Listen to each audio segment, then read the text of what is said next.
What's going on, you guys? My name is Tom from Planted Aquaria, and today we're going to be talking about Plecostomus, aka Plecos. So before we dive into it, I just want to give you guys a quick fun fact about Plecos and why there's the naming system like L123 for certain Plecos or all the Plecos.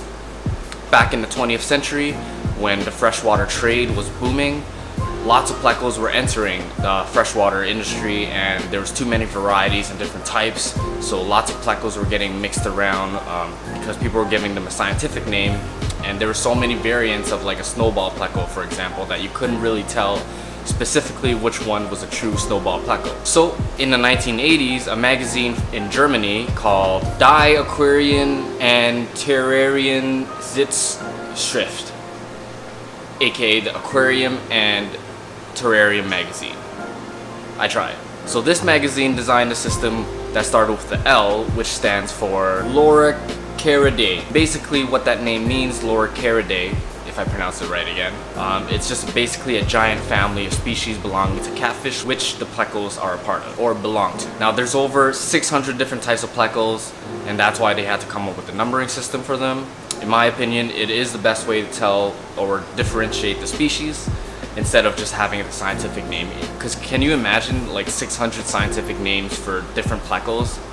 I can't. Also, just a quick disclaimer before I get into the care guides. What I'm about to say for my Plecos in store may not apply to certain other Plecos. There are different species, over 600 if I did the research correctly. Some Plecos might originate from different waters, or they might have different care. So whatever I say today about my Plecos, take with a grain of salt. Do your research before you bring that specific Pleco you want to bring home, before you do it, right? So the Plecos we got in this week are the blue Panac Pleco, the L239, the gold nugget Pleco, L081, the dwarf Claro Pleco, the LDA08, and a snowball Pleco, L201. Most of the Plecos we decide to bring in can get fairly large, so if you're planning on bringing any of them home, I would recommend you at least have a 20 to 30 gallon per fish, per Pleco I mean. And if you're gonna keep 2 or 3 Plecos, you know, I would have a rule of thumb of maybe 5 to 10 gallons more per fish. Just because the males are a little bit territorial, they may not harm each other to the extent of death, but what you'll see is them kind of fighting each other, trying to get to the cave or the territory that they want to be in. Now that's not always a good sight in your aquarium, especially if you don't know that it's going on and you don't want aggressiveness to happen in your tank. My advice, if you do have a small tank and you already have the Plecos, maybe get some hiding spots, some more plants, just so they don't see each other, right? So 3 out of the 4 Plecos that we brought in the past 2-3 days are fairly large. Like I mentioned, they're gonna grow up to like 6 inches, maybe 10 inches max. In my experience, it really depends on the size of your tank. I find Plecos grow much bigger if they have the room for it, and if they're limited to a smaller tank, they're gonna take much longer to grow. Maybe not much longer, but a little bit longer at least, right? The other Pleco I brought in, the 1 out of 4, is called a dwarf Claro Pleco, and these guys don't grow more than 3.5 to 4 inches. So if you're looking for a nano Pleco, these guys are your fish. So moving on to the water quality of things and their care. In my experience and what I've seen online, they're generally pretty easy to keep. They pretty much eat anything as far as dry food goes. You can throw in pellets, algae wafers. They are omnivores, meaning they eat both vegetables and meat. So again, you want to give them the good balance of diet. But I find in planted tanks, sometimes you'll throw in food for them and they won't eat it, and that's because they're already eating food, and whatever slime or gunk is sitting around your glass tank, your plants and stuff, the Plecos are on that, right? So they're great for eating algae too if you have planted tanks and you want to keep your algae to a minimum or just fight off the algae a little bit. They are generally pretty peaceful.